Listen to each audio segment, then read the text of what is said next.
Assalamualaikum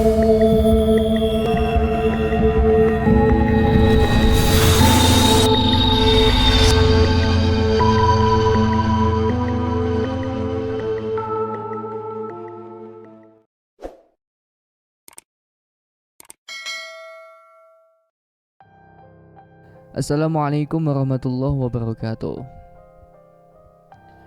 Kembali lagi bersama Mimin di channel Bocah Indigo. Pada kesempatan kali ini seperti biasanya, admin akan sedikit membagikan sebuah kisah tentang pesugihan palsu berujung madesu. Cerita ini ditulis oleh Surahmon. Dan bagi kalian yang ingin langsung membaca cerita ini, bisa langsung kunjungi ke sebuah link yang sudah admin sisipkan di kolom deskripsi video ini.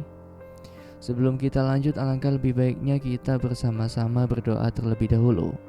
Al-Fatihah. Alhamdulillah rabbil alamin. Iyyaka na'budu wa iyyaka nasta'in. Shiratal ladzina an'amta 'alaihim. Amin. Semoga kita senantiasa berada di lindungan Allah Subhanahu wa taala. Amin ya rabbal alamin. Untuk itu langsung saja kita lanjut ke inti ceritanya. Menjadi kaya dan disegani merupakan dambaan bagi semua orang, tak terkecuali Rohan, pemuda desa yang ingin kaya tapi malas bekerja. Dulu dia pernah bekerja di ibu kota, tapi karena pandemi dan terpaksa harus dirumahkan, Rohan akhirnya menganggur sampai sekarang.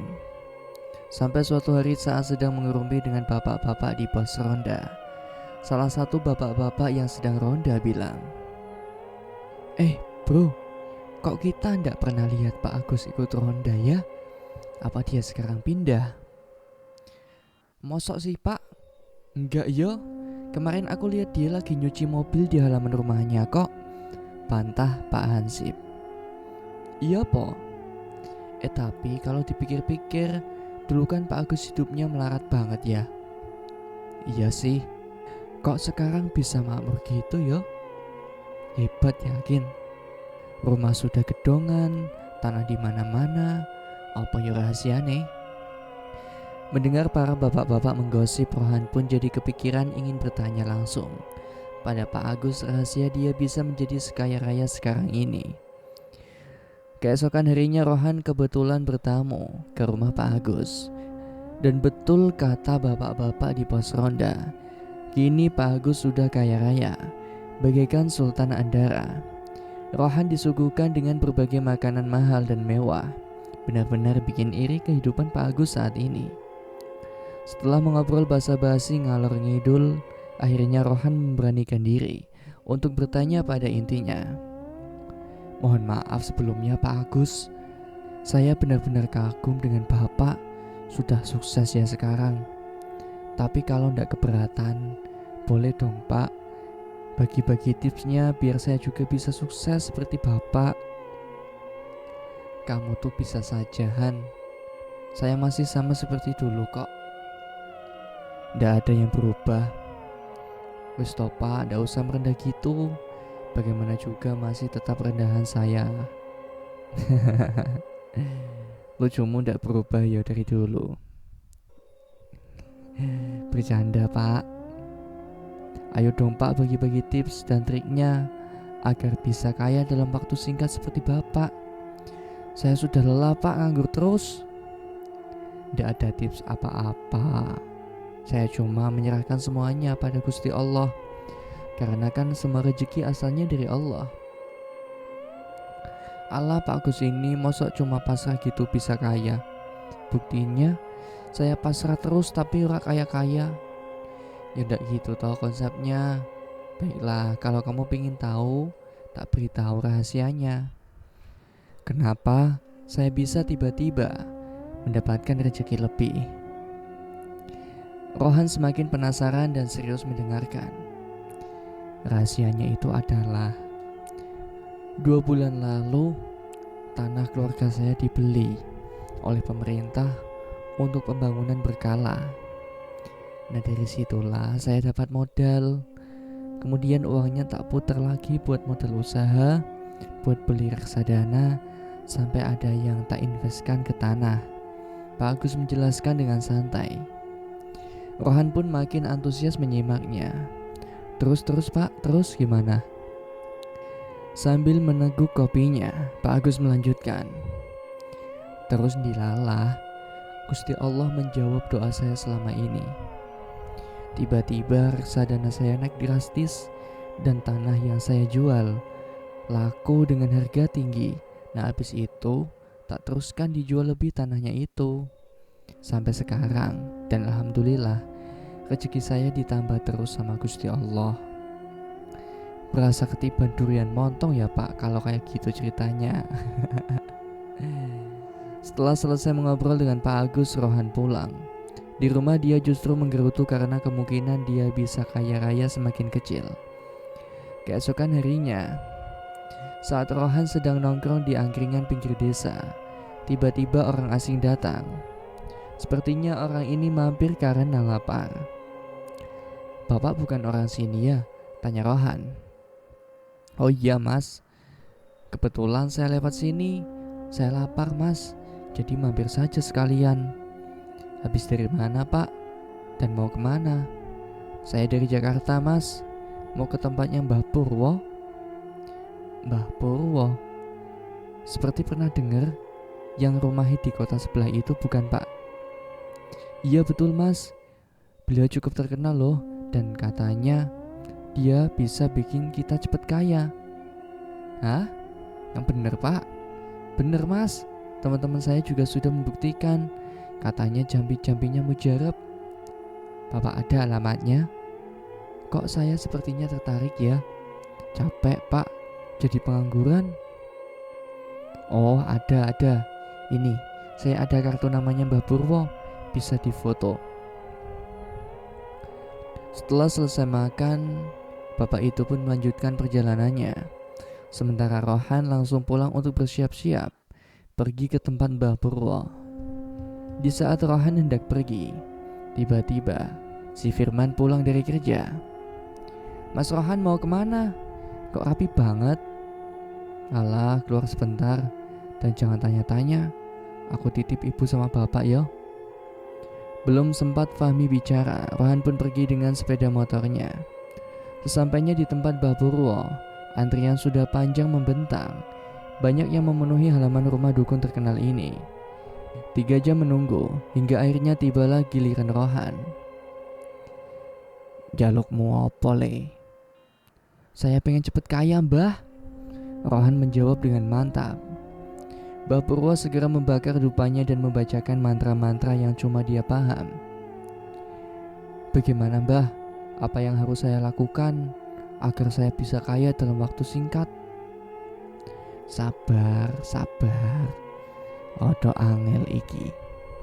Rohan sedikit terkejut dengan jawaban yang ia dengar, tapi dia cuma bisa diam dan menuruti instruksi Mbah Purwo.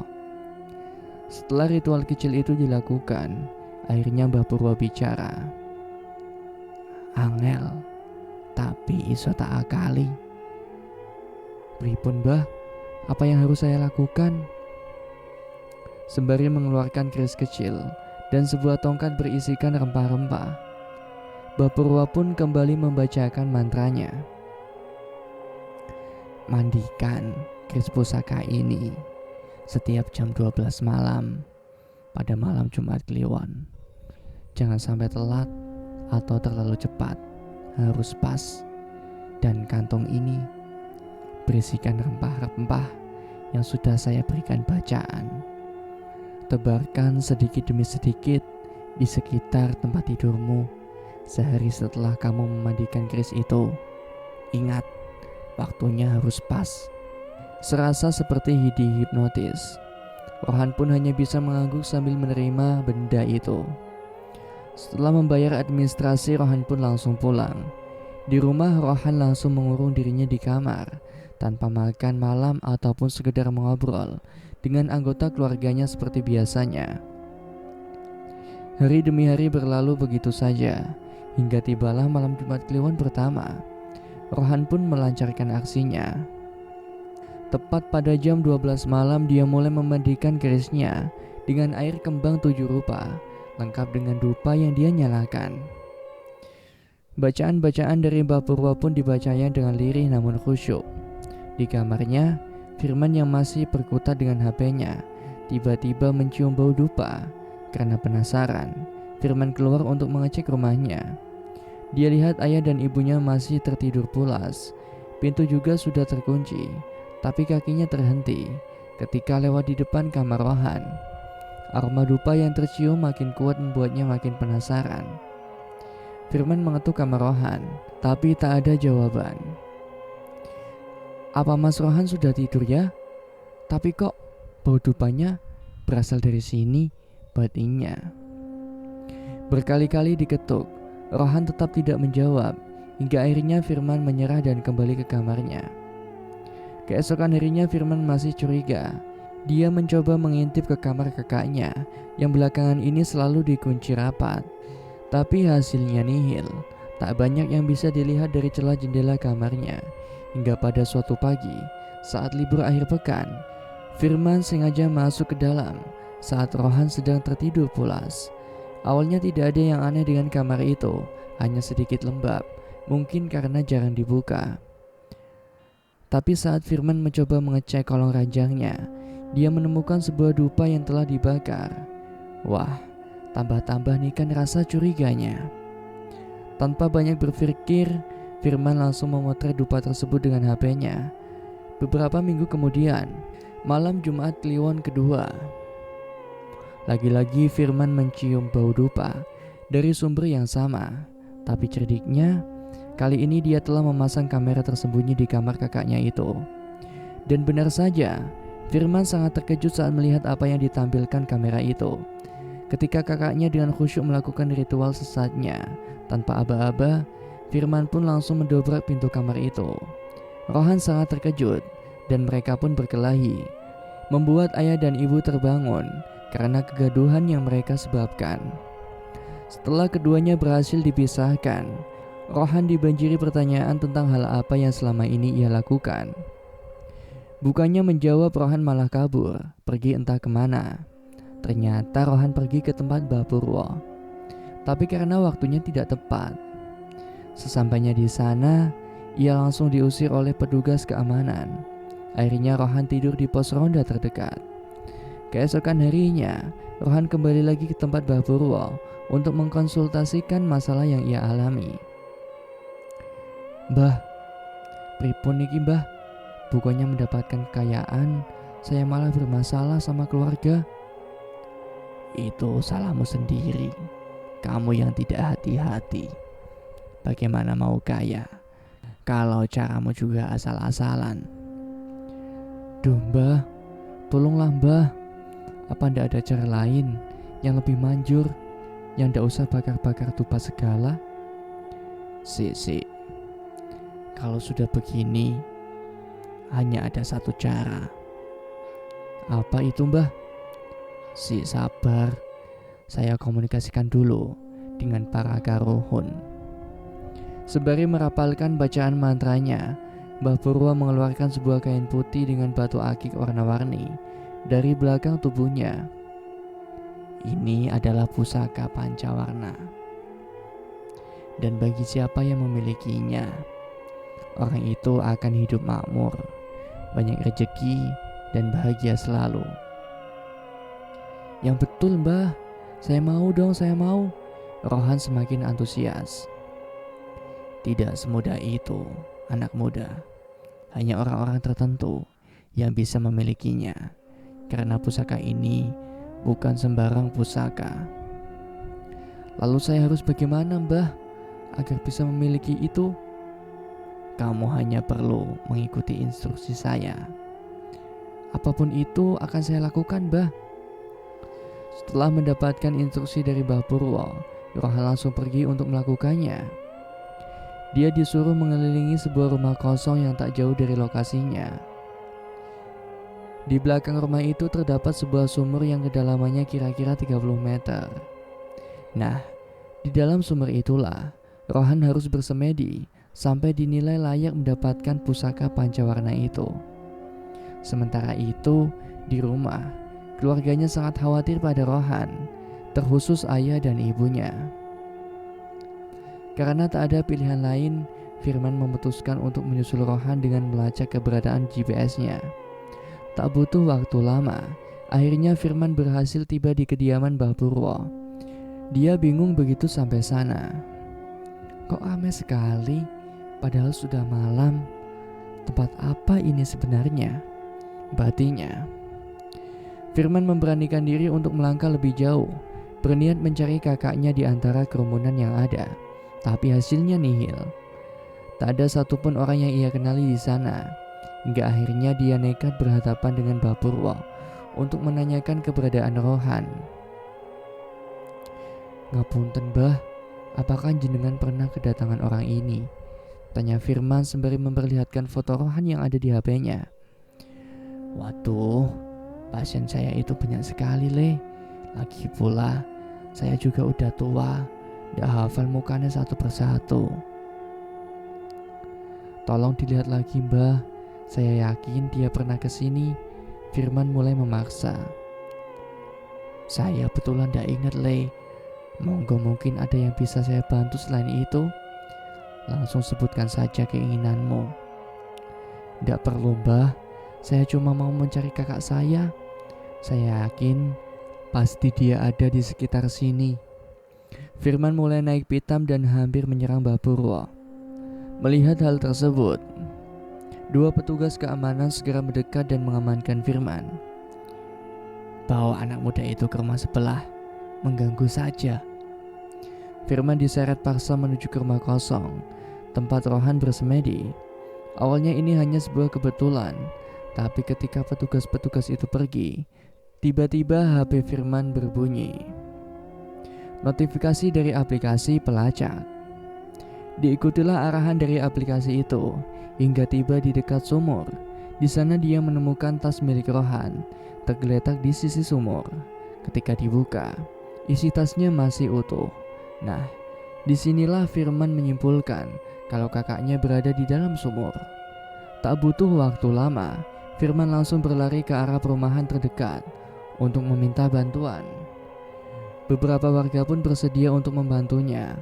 Mereka bergotong royong untuk mencoba mengeluarkan Rohan dari sumur itu. Rohan pun berhasil dikeluarkan dalam keadaan setengah pingsan. Untung saja masih bisa diselamatkan. Tapi yang membuat merinding adalah ternyata di dalam sumur itu bukan hanya Rohan saja, melainkan banyak mayat-mayat lain yang sudah membusuk di dalam sumur. Sontak pertemuan ini membuat warga geger. Akhirnya Firman pun menelpon pihak berwajib untuk menyelidiki kasus ini lebih jauh. Singkat waktu, akhirnya tim polisi tiba di lokasi, berbarengan dengan Rohan yang kembali siuman. Setelah keadaan lebih tenang, Rohan mencoba menceritakan apa yang telah ia alami, hingga berakhir di sumur yang penuh mayat itu. Kemudian polisi dan warga-warga yang ada segera mendatangi kediaman Mbah Purwo yang semakin ramai. Tanpa tedeng aling-aling, polisi langsung menggerebek Mbah Purwo beserta antek-anteknya. Mereka lari kocar-kacir berusaha melarikan diri, tapi terlambat. Tim polisi tambahan sudah berhasil mengepung mereka. Setelah semua berhasil diamankan dan semua calon pasien dibubarkan, polisi dengan teliti menggeledah setiap inci dari rumah itu. Mereka menyita semua barang-barang perdukunan yang diketahui hanyalah barang biasa yang dibeli di pasar. Hanya ditambah aksesoris seram untuk menambah kesan mistis. Lalu ada buku-buku yang membahas praktek hipnoterapi atau hipnotis. Tak hanya itu, polisi juga menyita semua rekaman CCTV yang menunjukkan bahwa Mbah Purwo lah yang membuang semua pasien yang bermasalah ke sumur tua di rumah kosong itu. Kini dukun Parubaya itu harus menghabiskan masa tuanya dalam sel tahanan beserta semua anek-aneknya yang terlibat. Sementara istri-istri dan anak-anaknya terpaksa harus diusir dari daerah tersebut oleh warga sekitar. Pihak setempat kemudian memutuskan untuk meratakan rumah kosong itu. Sementara sumurnya juga akan dilebur setelah proses pengangkatan mayat selesai. Dan cerita pun selesai. Demikian kisah yang dapat saya sampaikan. Semoga dari kisah ini bisa diambil pelajaran untuk kehidupan kita sehari-hari, dan senantiasa dapat meningkatkan keimanan dan ketakwaan kita kepada Allah Subhanahu wa taala. Amin ya rabbal alamin. Terima kasih. Wallahumma fiqil aqwamit thoriq. Wassalamualaikum warahmatullahi wabarakatuh.